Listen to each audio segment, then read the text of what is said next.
It was just that very mundane comfortability. And I really think growth does happen outside your comfort zone. And it's interesting too, because sometimes I feel like external voices are louder for me having ADHD because of the way I didn't necessarily thrive in school and in a traditional setting. And so I was told all these things, X, Y, and Z.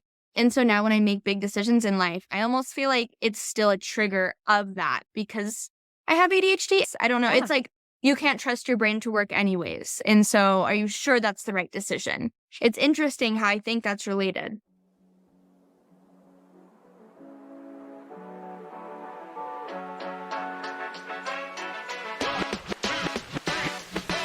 Hey everyone, I'm Megs, and you're listening to the Mindful Megs podcast, Organizing an ADHD Brain, where you will hear stories from me and others on how we organize both our brains and our lives while living with ADHD.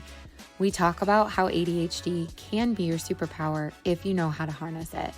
I found out I had ADHD 2 years ago, and it was very difficult for me to find acceptance. Now that I know so much, I want to share what I know and help others understand that this diagnosis is not your downfall. It's a eureka moment where you can now understand how your brain operates and how to figure out how to thrive. You can expect to feel inspired, like you're not alone, and learn about so many of the incredible organizational tools there are to help your head stay on straight. Thank you so much for tuning in. So a couple of housekeeping items before we get started today. I am super pumped. I am launching another Infinite Possibilities course this week on Thursday. It's going to be a 3-week course. If you want more information about it, shoot me a message, and I'll also drop the link down below in the bio, and you can use code PODFAN for $25 off. I would love to have you. It is a manifestation course. It's how to manifest, how to believe in yourself, how to get over limiting thoughts, and how to really get in your mind so that you get in front of those negative thoughts before they even start. It's pretty amazing what you can do when you put your mind to it and you are living the life of your dreams. If you love the podcast, please leave us a review either on Apple Podcasts or Spotify or wherever you're listening. We would love that so much. Please also join me in my Facebook page. I share a lot there about what's going on behind the scenes at the podcast. And if there are any guests to watch out for, I'm so excited about so many of the guests that are coming up. Our next guest is Jordan Norman, and she is incredible. She is a fertility specialist. She's living in Costa Rica right now. After the podcast interview, she turned her camera around and it's just green, lush trees. She is living her life and also doing multiple things with her businesses, which is pretty amazing. We'll dive deep into that as we get into the episode. But I was so excited to talk to her, and I learned so much about so many things here. There's a trigger warning for this episode. There's minor talk about pregnancy loss. And so I'm going to go ahead and put the timestamp in the show notes below. If this does bother you at all, at the mark that I mentioned below, just make sure that you skip forward 30 seconds. It's a very brief mention. Without further ado, let's talk to Jordan. Welcome back to the Mindful Megs podcast. I am here with Jordan Norman, and I'm so excited to introduce her today. I met her when she was my yoga instructor here. And now, Jordan, tell us where you're living and what you're doing. Yeah, so I'm currently in Costa Rica, still teaching yoga, still doing some online health coaching stuff, but I've really kind of spent the last 9 months traveling around and being in Colorado here and there and just doing some different things. So currently I'm in Costa Rica and having a great time and really blessed to be here. Heck yeah, that's awesome. And Yeah. we're, of course, going to be diving into some ADHD stuff here in a second, but tell us a little bit about your journey. I know you have been traveling around for about 9 months or so, but before that, you were in the corporate world, right? And you recently Yeah. left? Yeah. Love So that. yeah, totally. I have a background in business. I have a bachelor's of science in marketing and management and then a minor in sociology from CU Boulder. So immediately after college, I went into the corporate life. I was doing software project management. Did that for about 6 years. I was really good at it. I love making connections, but I did not love it. I'll be honest.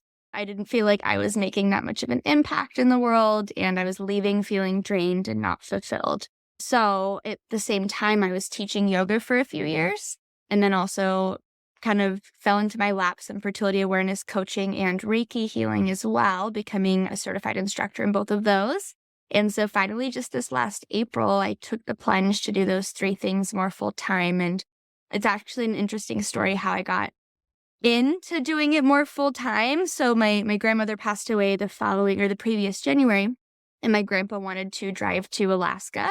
It was kind of on his bucket list to do, and he was my grandma's caretaker, so he couldn't do that while she was still living. So my work wouldn't let me take 5 weeks off to do that. And so that was kind of the propeller, the thing that got me to quit corporate. And I'm like, maybe I'll go back. And I haven't gone back, and I don't think I will go back. I'm really kind of full throttle into my side gigs now as my full gig. So that's kind of how that started. But yep, last April, officially left corporate and been traveling around here and there. Went to Alaska, like I said, Thailand, Hawaii, been in Colorado a little bit, and now in Costa Rica. So really, really blessed to be here. And it's crazy how the world kind of works out in mysterious ways, you know? You are living your best life. And I absolutely love that what made you leave corporate was traveling to Alaska with your grandpa. How was that trip? Yeah, it was great, but it was a big feat. So we drove from Colorado. And so it was about 7 days. It was 3,500 miles. My 86-year-old grandfather and I living in a 16-foot camper. So it was amazing, and the memories were great. But 7 days, 3,500 miles, it's a long time. And then we spent 2.5 weeks there, or maybe longer, and then drove back, actually. I think it was longer. So it was amazing. But the drive was a lot, but I would do it again in a heartbeat. So it was beautiful, and the memories were amazing. That's so cool. Yeah. All right. Well, let's talk ADHD. So tell Yeah. me, when did you first find out you had ADHD? I was officially diagnosed when I was 25, so a little later in life. I always thought I might have it, you know, the typical symptoms of not being able to concentrate in class. And I had really bad test anxiety is what they called it. That was what they diagnosed me as, was test anxiety. And so I couldn't basically focus with tests, but it was just tests was what they thought. It wasn't the rest of my school, which come to find out it was totally just ADHD. Right. Yeah. So when I was, I think 25, I'd gone to therapy for about 5 years prior. And I brought it up to my therapist. I'm like, hey, I think I have this. I don't know if I want to go the medication route. I was still very heavily in corporate at that time and having a hard time focusing in corporate. So I didn't know what I wanted to do route-wise, but I'm like, I think I want to get tested for this. Got tested officially, decided I didn't want to go the medication route, but just knowing that I have it and kind of how to work with my brain and I'm not crazy for having these different ways of thinking and living. It's been very interesting. And the connections with depression, anxiety, and all that too that come with having a neurodivergent brain is really, really fascinating. So yeah, 25, a little later in life, which I think is common with women from what I've heard. They get diagnosed later in life, typically. Yeah. I was diagnosed at 36, 35, Okay. 2 years ago. Okay. So I find it fascinating. And I've been talking to women who have been diagnosed at 48, 50. And I'm like, Wow. oh my gosh, I can't even fathom finding out that much later. Because Yeah. for me, it was an isolation thing. I felt like I was so much more different than other Mhm. people. So tell me a little bit about when you first found out after you got diagnosed. What did that look like then, coping? And what does it look like now that you've been living with it for quite some time? So I think before, when I didn't know I had it, but I knew that I had trouble focusing, there was a lot of coping techniques and things that may have been healthy, may not have been healthy, you know, just different things to really get myself to focus. And that could have been, salty foods was a big one. That could have been alcohol. That could have been caffeine. For a little while, I was vaping, which I hate to admit, but I was. And so just those kind of unhealthy things that I didn't know that they were helping, but something subconsciously, they were helping, but not in a good, productive way. You know, it was kind of that Absolutely. easy fix, that short fix. Music as well was one that I really clung to. I couldn't really work unless there was something going on in the background.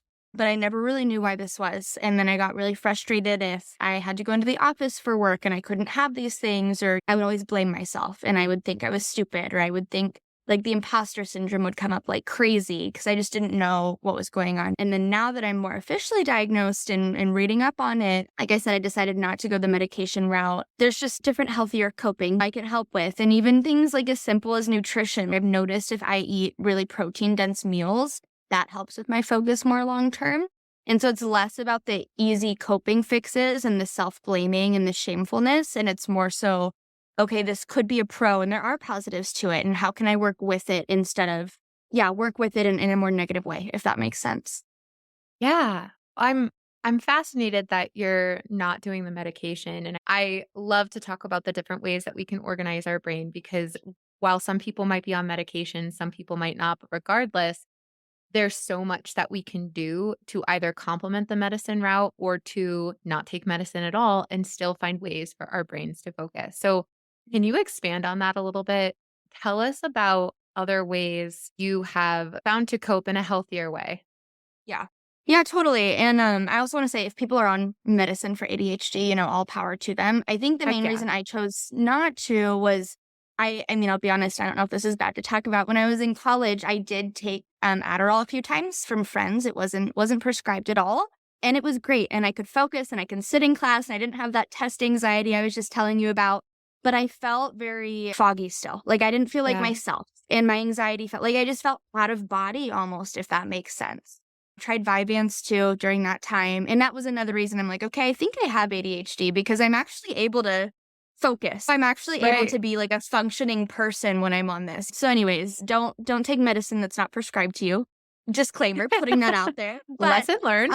I know, right? But I just didn't feel like myself when I did it. And I remember when I went and got officially diagnosed, I brought that up to the psychiatrist that I saw and I just didn't really feel heard. And so I'm kind of like, let me see if I can do other things. It's always on the back burner. It's always in my back pocket if I change my mind, but I don't think I want to at this time. And so I love working with herbal medications as well. Not medications, but herbal supplements as well and nutrition and kind of more that route. So herbs have been a life changer for this. Go to cola is a really good one. That's kind of like a natural stimulant because I think ADHD brains do really well with some kind of stimulant. A lot of people cling to caffeine and nicotine like we talked about. And so Gatu Cola is kind of a stimulant. That one's been really great for me. Ashwagandha, lemon balm, and St. John's wort have been really great. And I can tell a difference. Yeah, kind of if I don't take those in the morning, I can tell a difference. And so, I think the herbal route has been really helpful for me and I still feel like myself. Yeah, that's fascinating. Yeah. I am one of the people that take medicine and Mhm. there's absolutely nothing wrong with it. And I support any route that you find that works for you. And for Mhm. me, at first, I started taking the medicine and it really helped. And then I felt that foggy, I don't feel like myself kind of thing. And I Mhm. completely stopped taking it for a really long time. But I wasn't doing anything else to help myself get into the space where I could control some of the Mhm. symptoms that come along with ADHD. And Mhm. I was really, really down on myself. So I started taking it again. And now that I've incorporated some of the other things into my life, it's helped so much, like planning out my day, using Google Calendar reminders, things like that. And I would love to get to Totally. that point where I'm not necessarily taking that medicine. I Totally. don't take it on the weekends, things like that. I try to cut it out because, yeah, it's helpful. And I don't want to be reliant on it for the rest of my life because I do think there's so many other ways that we can thrive. I'll be honest, so I'm, like I mentioned, I'm a fertility coach as well. And so there are certain times specifically in my cycle that my ADHD is worse. And that's more hormone related with your cycle.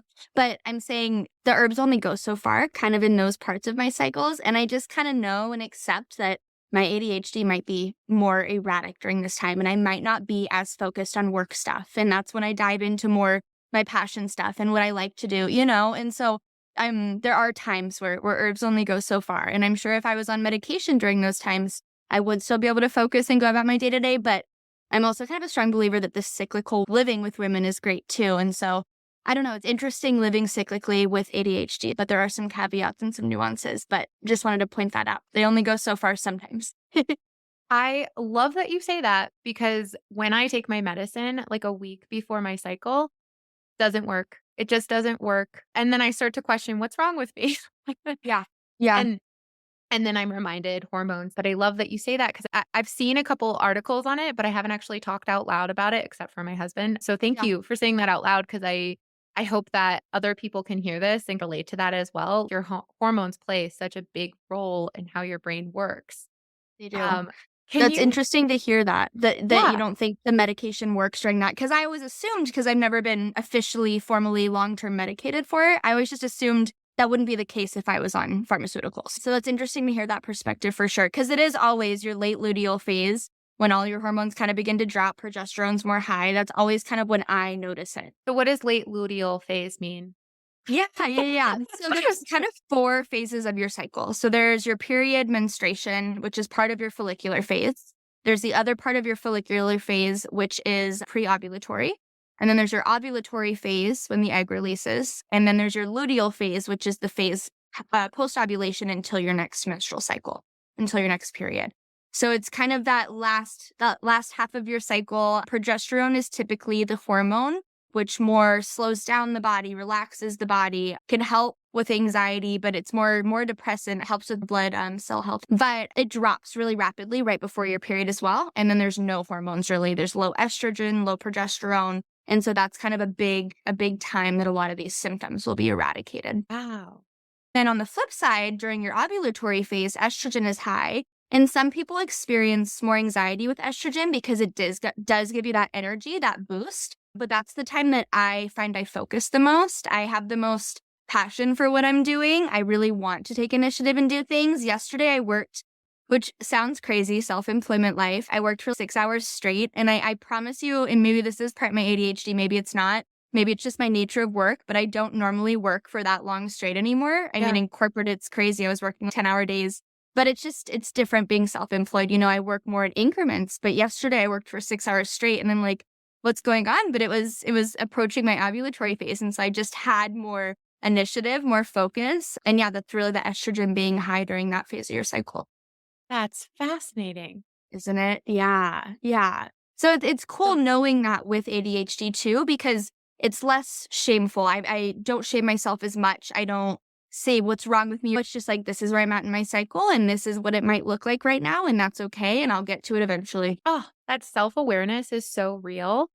And Ah, I love that you're talking about that because I've become so much more self-aware being diagnosed with ADHD and kind of knowing what that looks like. I give myself so much more grace now, understanding that it's not me being lazy, but it's more of how my brain works. And I for can, sure. then there's some days that I can conquer the world and there's some days that I can't. And there's nothing wrong Totally. with that.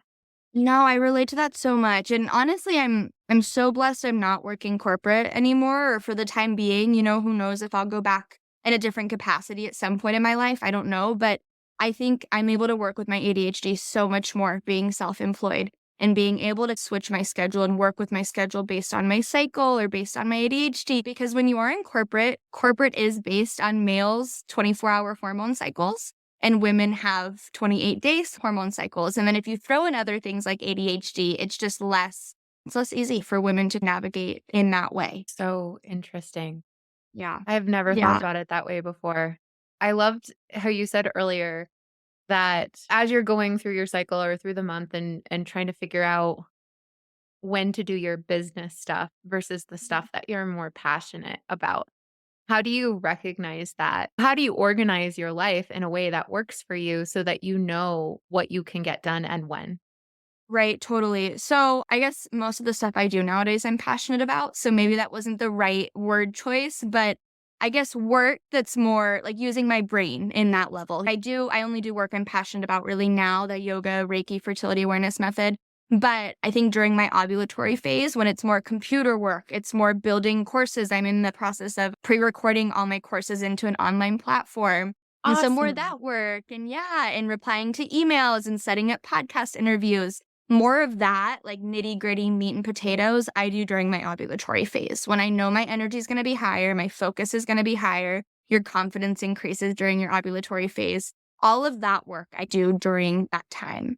And then when I'm more approaching my period and my late luteal phase during my period, I do more the fun, creative side of things. And that menstrual energy too is really creative, which can be kind of woo-woo-y to some people, but it is really creative energy. And so I do more like my Canva, my social media planning. I also just recently started making malas for more business. Malas are Ooh. yoga prayer necklaces. Yeah, so I'll do some of that work. So more the creative side, the stuff that I guess doesn't feel as much like work, but doesn't feel like the sit down and at my desk. And it's more like the fluid side of having a business. So I'll do more of that in my late luteal phase and during my period. And then things that I just enjoy too, getting out in nature, playing with my dog, reading books that could be applicable to my business, but reading doesn't really feel like work to me, or listening to podcasts that could be applicable. So just how can you still be working, quote unquote, but it's not the sit down at a desk? Because I think that's like the very stereotypical thing that ADHD people have a hard time with. It's the very formal sitting down and focusing and staring at one spot for a while. And you know what I mean? Mm-hmm. Yeah. Yeah, I was actually just thinking about me at work, and I remember being tied to the Slack channel because I had to be there to support my team. Mhm. It felt like I couldn't leave my desk because I had to be there for my team because I felt bad if someone else had to take care of someone for me. Yeah, anyway, we don't have to dive into that because yucky. Right. But I know. Slack. I haven't heard that word in a while. I love how you talked about managing your ADHD as an entrepreneur has been so much easier for you than managing it in the corporate world. But Mhm. things like that don't happen overnight. So, how did you start to discover that as you entered into your business? That's a good question. And I feel like there's so much we could talk about that. I did know about my ADHD for, I guess, about a year before I left corporate, maybe 2 years before I left corporate. I'm like, how old am I? When was I diagnosed? And so there were things that I did implement into corporate that helped with my ADHD. It was having a routine that was really, really big. Waking up and having time to myself before going into corporate. I read this article that changed my life, and it was if you have ADHD, the first dopamine hit you get in the morning is what you're going to chase the rest of the day. And so it was fascinating. It changed my life. So instead of, I'll be honest, I was prey to looking at my phone first thing in the morning. And instead of doing that, I would get up and I would unload the dishwasher, or I would get up and I would take my dog for a walk. I would get up and do a gratitude journal. And so something that's a productive dopamine hit first thing in the morning, it set the tone for the rest of my day. And so that was a big thing with corporate, taking a lunch break to really reset my brain. I had one of those timers on my desk. I had like a little fidget thing. Not everyone who has ADHD can necessarily quit, unfortunately. But as far as moving into the entrepreneurial space, I think I had a lot of fear and a lot of self-doubt in that, what word am I looking for? Imposter syndrome came up, I think because I had ADHD. And so it's like, okay, but does my brain work in a way that I can make an entrepreneurial space work? Like, if I don't have these timelines that this boss is holding over me, am I going to meet them if I have an ADHD brain? And so breaking out of that and writing goals and seeing myself achieve them and just breaking out of that, I think was big too, having an ADHD brain and working entrepreneurially. Yeah, that's crazy. I have to set my own deadlines. Do you set your own deadlines now? I'd like to say I do, but I just talked about I'm pre-recording this course for an online course platform. It's been on my list since September of last year, I'll be honest with you. And I'm just kind of now getting to it. But I mean, did it really make a huge difference that I didn't do it this fall? No. Would it have been nice? Yes. But I think on a more macro level, I don't really set deadlines, but on a more micro level, I do. Now that I've started it, now I'm going to, really dive deep and maybe do deadlines that way. Something I love about ADHD and something I'm coming to terms with is sometimes I would watch the memes or the TikToks or the things online and I would be like, oh, that makes sense for me. And then I'm like, I don't do that. And then that Yeah. makes sense, but I don't do that. Yeah. But I think we forget that, okay, just because you're ADHD doesn't mean that you're fitting into one box. And what I do is what Jordan has to do in order to thrive. Mhm. It's that there's Totally. so many different ideas on thriving out there. You just have to figure out what works for you.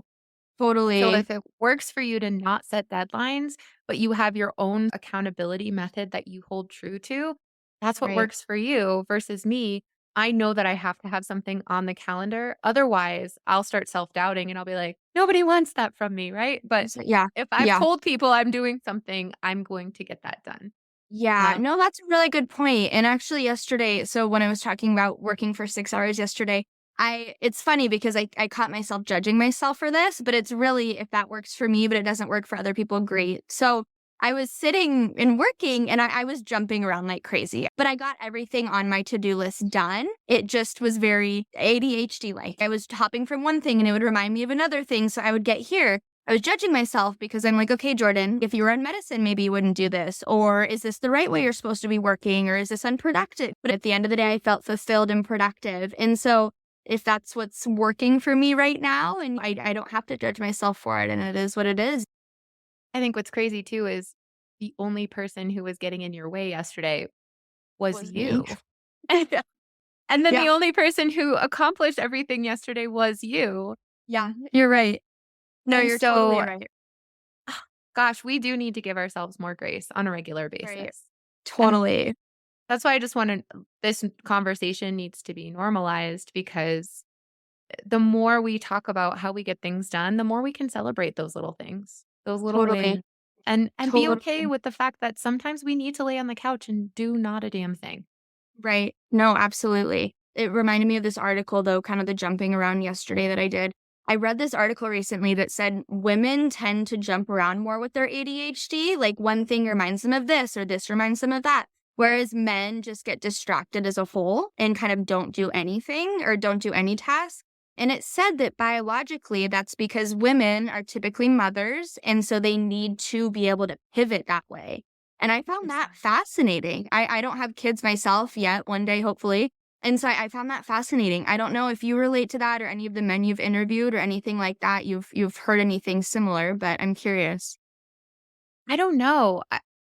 I'll have to do some more research on that. I know that I have to set blinders for myself. I have to put blinders on. So, for example, if I'm going to clean the kitchen, I, one, don't want to, but two, know it needs to get done. And Mhm. I like to think of myself as, I like nighttime Megan to be really kind to morning Megan, because I think that Mhm. they should get along.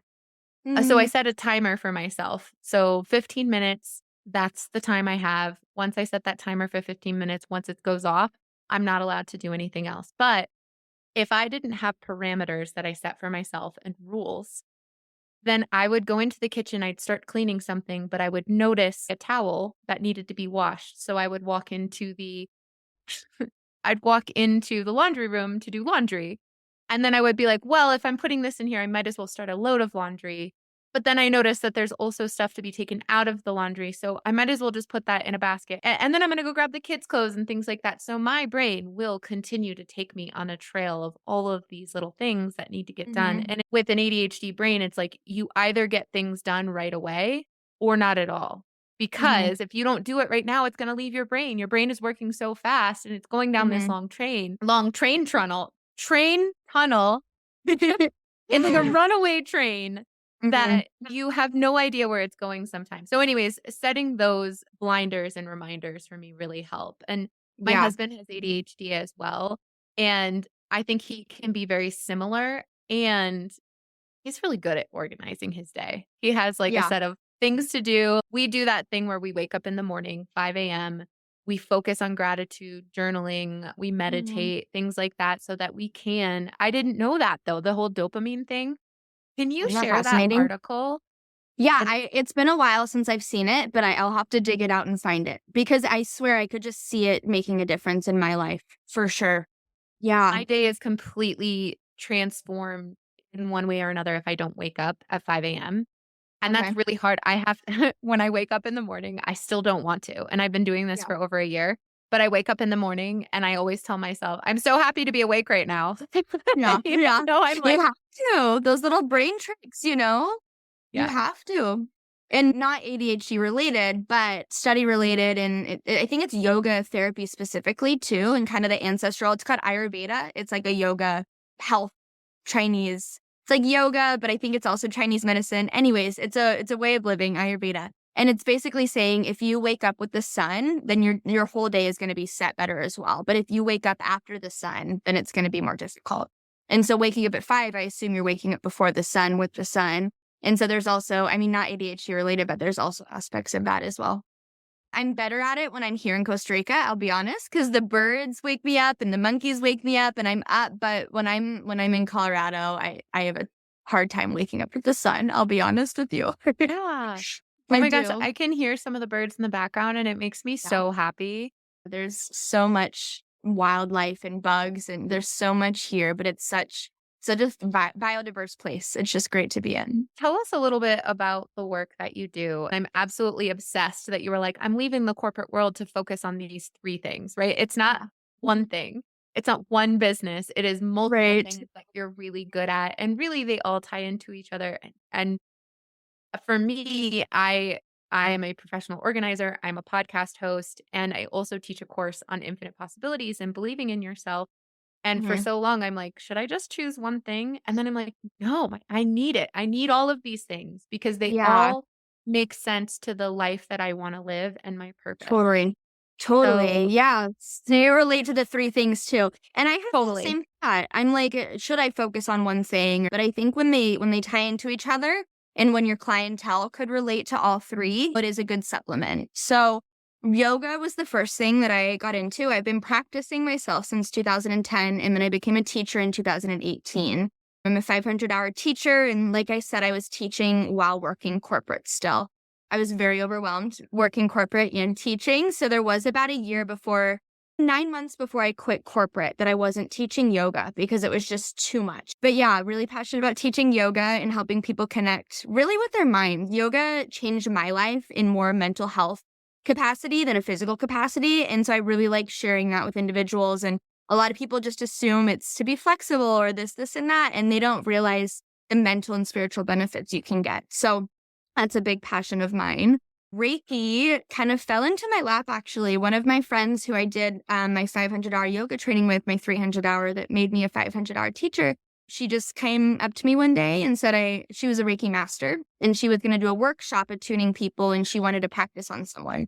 And she came up to me and said, I was called to attune you. Would you be willing? And I thought, yes. My great grandma, we always used to say that she had magic hands, but we were raised Catholic, and so it would never be Reiki. But I really think my great grandma had that Reiki energy too. And so hearing this and becoming attuned, it felt so right to my soul.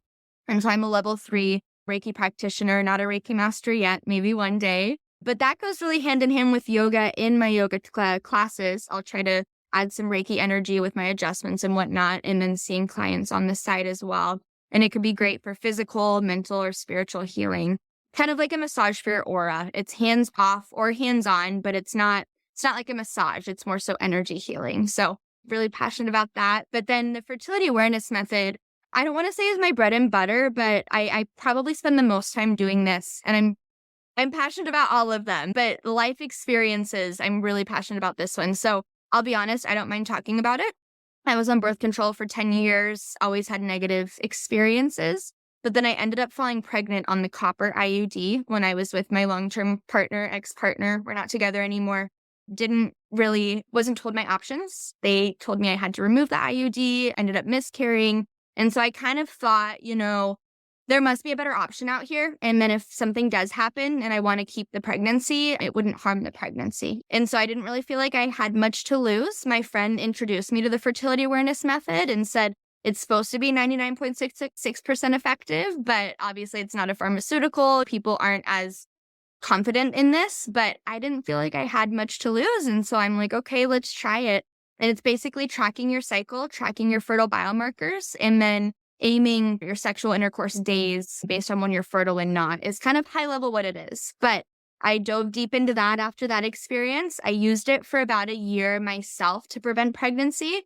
And 3 months in, I was telling all my friends about it. I'm like, this is changing my life. And I don't have these negative side effects from birth control anymore. And I feel so much better. And ironically, I got off my antidepressant too, which is a whole nother story. But I think for me personally, hormonal birth control was impacting my mood more than I realized. And so it just changed my life. And so a year after using it myself, I decided to become an instructor and teach women how to use it themselves. And so graduated with that certification. It's through an OBGYN office. And yeah, I've been seeing clients now for that for about a year and a half. That work is just so passionate for me and helping women really get to know their bodies more and have other options. And, if you want to be on birth control, great, but I'm all about that informed consent and knowing you have the other options that are accurate and are efficient. So yeah, that was a lot to throw out there, but those are kind of the three things I do. And yeah. When you first said that you were a fertility coach, Mhm. I immediately thought that you were helping people get pregnant. right? So you can also use the method for that. You can use the method to prevent pregnancy naturally. It's been studied to be as effective as the pill, 100% effective during infertile time. You can use it to get pregnant, increase your chances of pregnancy.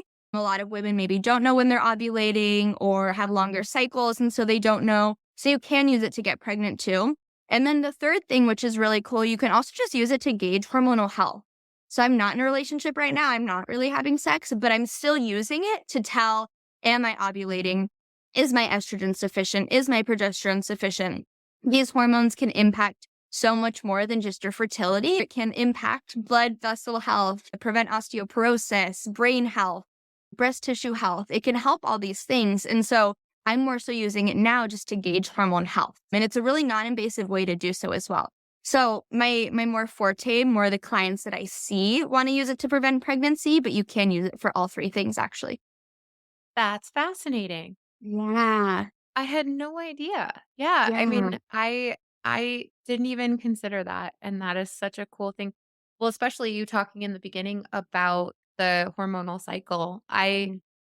I've definitely been aware of it, especially with medicinal effects and things like that, but now that you're talking about that, I there's so much that we don't know about our bodies, or I know I don't know about my body. Yeah. Yeah, well, I didn't. And so I remember when I started learning about this, I was honestly really frustrated that I didn't learn this 10, 15 years sooner. I'm like, why didn't I learn this in sex ed? Why didn't I learn this in school? So you're not alone. Not a lot of women don't know a lot of these things about their bodies, which is another reason why I'm so passionate about teaching it, because it doesn't have to be taboo. It doesn't have to be the unknown. It's such an empowering way to get to know yourself, really. Can you give us like one of the most amazing eureka moments that you had as you were learning about this? Obviously, Yeah. I think everyone should work with you because I think there's so much that you couldn't possibly share in a podcast episode. Can you enlighten us more than what Yeah. you already have?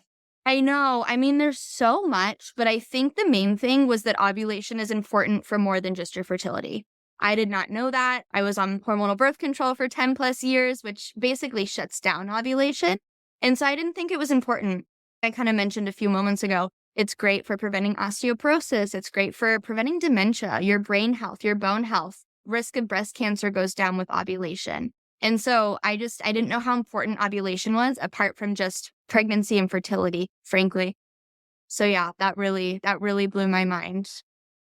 Yeah, that's crazy. And do people Yeah. use an app to track it, or do they just, or is That's a it good question. recognizing your body? Like, how in tune with your body do you have to be? Yes. Kind of depends on your family planning goals. I use an app called Read Your Body, and all my clients get 3 months free with the platform, which is cool. I think it's only $17 a year, so it's not expensive anyways. It's all user interpretation. You can use a paper chart as well. And that's really the key is you want it to be user interpretation. There's so many apps out there nowadays that are algorithm based and more calendar method based. And those aren't accurate. They're not necessarily safe. There's a lot of data privacy agreements with those apps that have been leaked and not great. And so a lot of those apps can be great for base knowledge. I'll say that. But if you're seriously preventing pregnancy or you know your goals, those will not help you as much with body literacy and efficacy. I could geek out about this for hours. But yeah, it is also fascinating, I think. Well, I'm excited to share this with my listeners too, because I mean, there's so much that I didn't know, and there's got to be more that.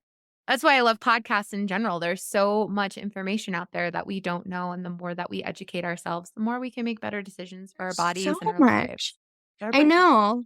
They're like friendly I feel like podcasts when I'm listening to them or I'm doing them, I'm just like having Yes. tea with a friend, but I'm getting so much more than just how's your week or this happened with my dog. I'm getting information, but in a friendly manner. Yes. Oh my It's gosh, so I good. didn't realize how much I couldn't stand small talk. And don't get me wrong, I'll do it because it can be important. But having these conversations are so real and so raw. And I think it's so cool because the last time I saw you was in Colorado at a class. And then, I see you on social media every once in a while, but here we are sitting and having a real conversation I know. I while love you're in it. Costa Rica. I love it. And I feel like you get to know the person so much more, on a deeper level and on a more personal level versus like that small talk. And so yeah, I'm really grateful we connected then and now in Me this way. too. Yes. Yeah. Oh my gosh. Well, So aside from, the app that you give your clients or they work with, what other what other tools do you use? Is there anything like an app or even just regular methods that you use in your day-to-day life? Like the amount of stuff that you have that helps you stay organized so that you can continue to conquer life and thrive? Yeah. So from an ADHD perspective, I'm a big to-do lister. Something is so satisfying about being able to cross it out like a paper list, being able to cross it out with pen is just so satisfying. And maybe I don't get to that list right away, but it's there. And so I don't forget it, like it's there. Like I talked about the herbal medications or not medications, but herbal supplements. I even brought those down to Costa Rica with me. Those are big ones, and I can tell a big difference with that. Yeah, I think those are the really 2 big ones. Accountability too. So I know if I have something really big that I wanna do, putting it out there, either into the universe or to a friend or on social media, I'll be honest, just putting it out there, "Hey, this is what I'm doing." I won't necessarily back down from it if I'm putting it actually out there, you know what I mean? Or I'll Yeah. get to it sooner, or I'll be excited and then other people will be excited, so I'll have more accountability that way. I think accountability can be a really great one as well. Love that. In reality, you're still holding yourself accountable to doing those things, but when you put it out on social media, now you have to show up for others. It's hard to put yourself Totally. out there because now you have to deliver. You have no choice. Totally. So, Yeah. what advice do you have for my listeners out there? If they're just finding out they had ADHD, or if they're in the corporate world and they feel stuck, or they feel like ADHD is not a thing that they can thrive with, what advice do you have for those people? Right. I think kind of like we were talking about earlier, it doesn't have to be a one size fits all. And so, really exploring your different options, seeing different doctors or psychiatrists, seeing different herbalists or homeopaths, talking to different people and asking their experience and how they manage it. Just doing so much research and seeing all your options and then really testing them all out, seeing what works for you. Really taking note and taking in tune with your body notes of how is this working with me? How is this not working with me? Is this not working with me because I think it's not, or is this not working with me because society says it's not? And really just, yeah, deciding what works best for you. I think there's so many ways to manage it and there's so many ways to move forward with it. And I think society shames us for many ways of we should do this, we shouldn't do this. And so really just being easy with yourself and taking note of how you want to and you should manage and how it works well with your life. I love that so much. Yeah. I'm curious about the amount of stuff that you have in Costa Rica. Did you Yeah. move down there with nothing? And where's all your stuff? What have you done Where with is it? my stuff? I know. So I came down here with like 3 suitcases.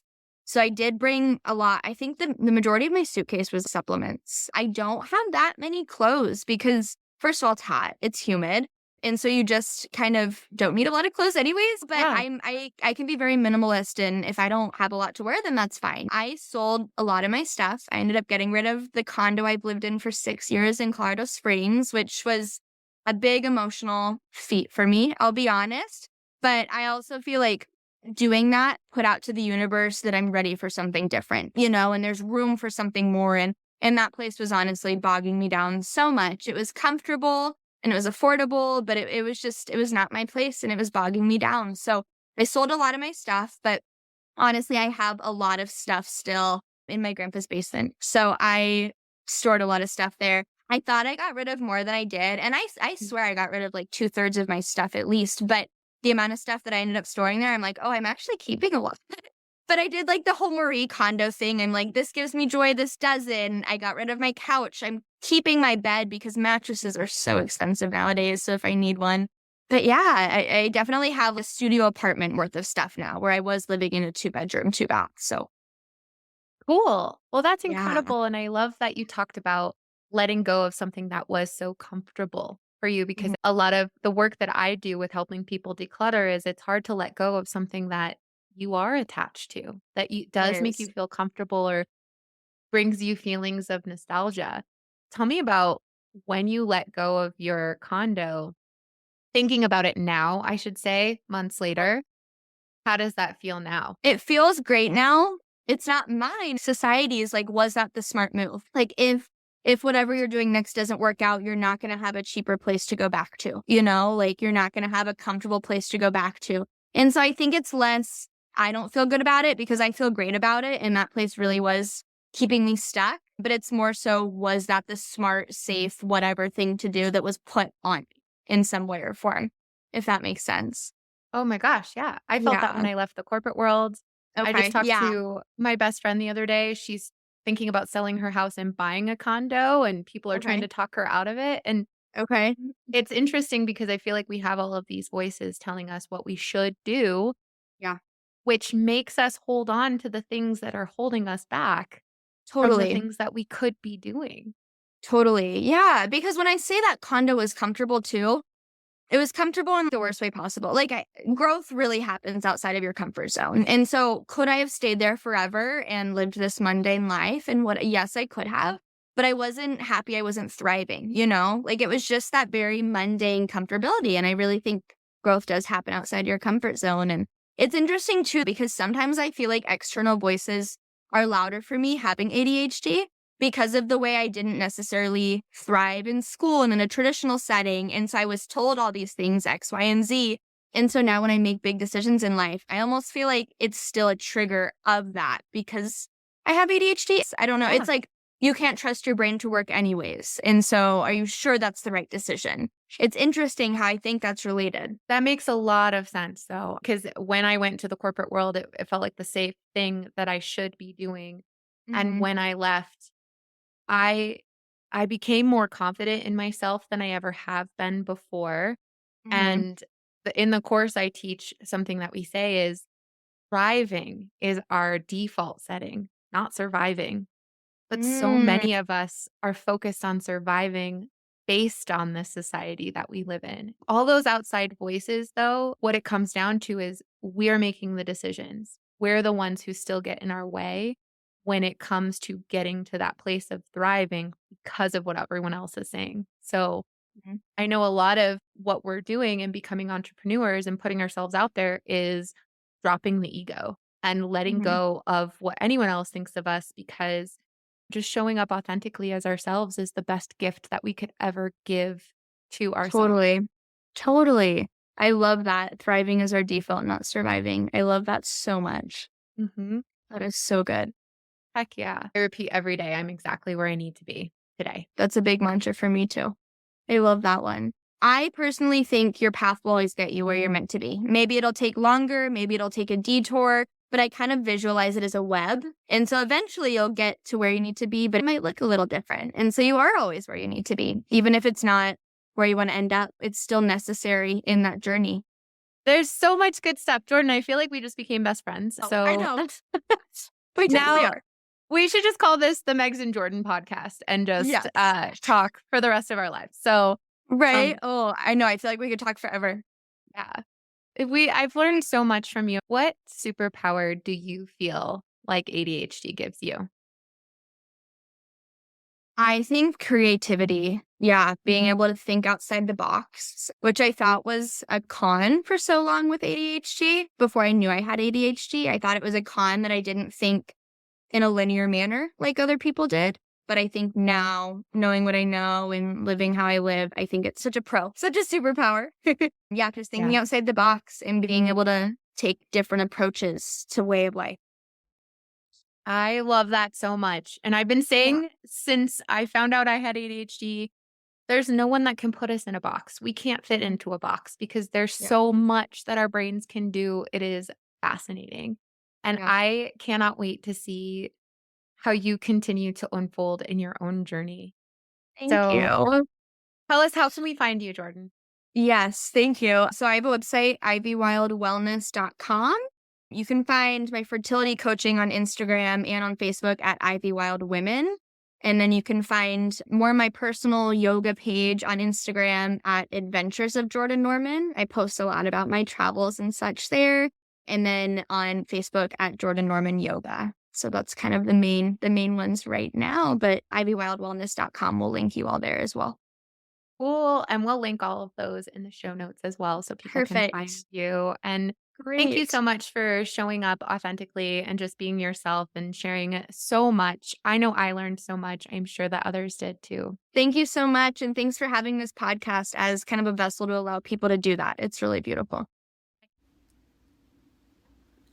That was a really cool episode with Jordan. I'm so thrilled that she took the time to meet with me so that we could have just more conversations around ADHD. Every single time I have a conversation about ADHD with someone, I learn something new every single time. I had no idea how much my cycle as a woman was playing into how my hormones work and how my brain works and how that helps me to thrive or puts me down during the month. So I've actually been paying a lot more attention to that this last month, and it's made such a difference. She mentioned this in the podcast too. It's not just about treating something, right? Treating a symptom or treating what's going on. She talked more about it like once you know that you have something like ADHD or you're feeling a certain way, if it's because of hormones, you can literally say that to yourself. Nope, this is a normal thing that I'm feeling and it's because of these hormones and it's in my month and in my planning. It's so crazy. I love how we reflected on our businesses that we like having multiple things going on at once just because it helps us keep our brains in check. There were a lot of things that we don't do the same, but both her and I are entrepreneurs and we're still doing it or getting things done. We touched a little bit on downsizing and just not having as much stuff as she did in Costa Rica. And I think what she said was really cool. She thought she got rid of so much, and yet she still had a lot that's back in Colorado if she does need to move back. And what I find as I'm downsizing, even though I'm not moving, I'm always finding more. And I think that once I get rid of stuff and I continue to purge and declutter, there's more stuff that then levels to the surface. And when you have been so used to holding on to stuff and not letting it go for so long, that can happen because your brain can't make decisions on everything all at once. And when it comes to organization, it's not an overnight thing. You don't just decide to get organized and then you're immediately organized. You decide to get organized and then you make small little changes every single day that start to put you in the position of being a more organized person. If you are following along from my Facebook group, the secret word is hippopotamus. It's super hard as a new podcast host. It almost feels like I don't know if people are listening or if they are. I haven't heard from a ton of people aside from, really close friends and family that have listened to the podcast and given me feedback. So if you have no idea who I am and you want to reach out and tell me if this is impacting you or not, that would mean the absolute world to me. I can't wait to continue to have these conversations. I also can't wait to see how much I'm going to learn along this journey. I have learned so much. I've just released my 6th episode and it's just the beginning. It's just really cool. Thank you so much for being along this ride. I can't wait to share more with you. If you need help with your ADHD organization or anything along those lines, please reach out to me. If you like what you heard, please share with others and leave a review. I would love to hear from you. My contact information is in the show notes below. Share your stories, share any feedback, share what you'd like to hear next. I am also a strong proponent of taking time off for yourself, and I've included a link to Remedy Bath Skincare below. This is owned and operated by one of my favorite people who has been in business for a couple years now, and I have been using her CBD bath bombs for years, and they're so incredible. I've never had a bath bomb that smells or works better than this, and CBD is just an extra pressure taker offer, if those are the words you want to use. Check it out below. I also included my link. It's Meg Bathco, and you can save 10% off of your order. Another way you can support the podcast is by using my link if you want to try out HelloFresh.